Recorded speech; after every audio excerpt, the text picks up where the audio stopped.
Okay, continuing after the moral panic, we have the effects of the media. In other words, the effects that music has on people. There's often been claims that music is harmful to society as a whole. And I say here that there's no real evidence to back that assertion. The idea that there's often been people saying music has a degenerative effect on society, society start going downhill because of inappropriate messages in music, etc. There's never really been hard evidence to support that. That shows that there really is some kind of harmful impact, because what happens is if we start looking at who's listening to music and who is really impressionable, it's really the young people. And so what happens is, in the 60s, the young people who are listening to rock music, they start to grow up, they start to mature, their attitudes mature, their thinkings mature, they start critically thinking about materials, and so they're able to separate the inappropriate from the appropriate. And so we don't really see any long range harmful effects on any one group, because they do kind of age out of the impressionable stage for the most part. There are always some people who are always impressionable. But there has been backing to show that people who are bipolar, suicidal, severely depressed, if they listen to music that is also depressing, discussing suicide, they are more likely to at least attempt suicide. So people who are impressionable, music can have an impact on them. But that's individuals. Does music have a harmful impact on society as a whole? There's not really been any study yet to show and support that there really is a degenerative effect on an entire society because of the music that's being listened to, such as rap music. Courts generally, for the past 30 or so years, have not allowed any kind of music made me do a defense. In other words, if you have someone who's listened to um, violent images and songs over and over again, and then go out and commit a crime, courts do not allow them to say, well, it's because I listened to this music why I did this crime. As an adult, you should be able to distinguish between right and wrong, appropriate and inappropriate, so courts do not allow that.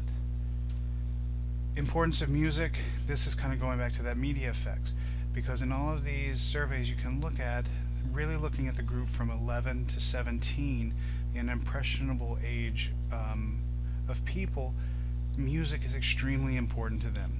And so that's kind of what the balancing that I talked about earlier, the PMRC, looking at all of these things, not only for obscenity purposes, but just the effect on young people as they're impressionable.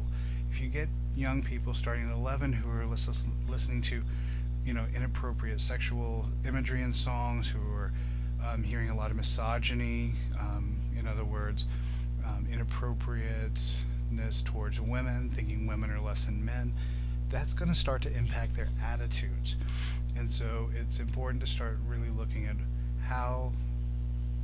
what messages are being communicated to young people. And that's where we really start, expanding what is it that really is obscene. Is obscene just the sexual imagery?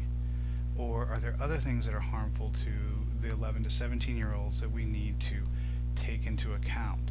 And that is what has expanded it to, really looking at more the violence, inappropriate language, disrespect, cultural attitudes, race relations, etc.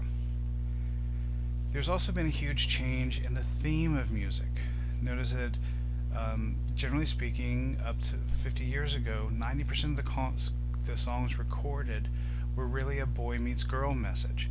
In other words, you would have the guy think a girl's cute, wants to ask her out, woos her, and then usually lives happily ever after. That was really kind of the message put out in the 1950s and early 60s. Nowadays, our message is much more explicit. We have people discussing masturbation in songs. We have people discussing, sexual promiscuity, sex outside of marriage, using inappropriate language.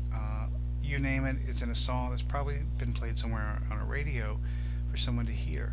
So we've seen that the line of what is acceptable has slowly been erased and drawn a little bit further back, so that we get more and more and more that is deemed acceptable.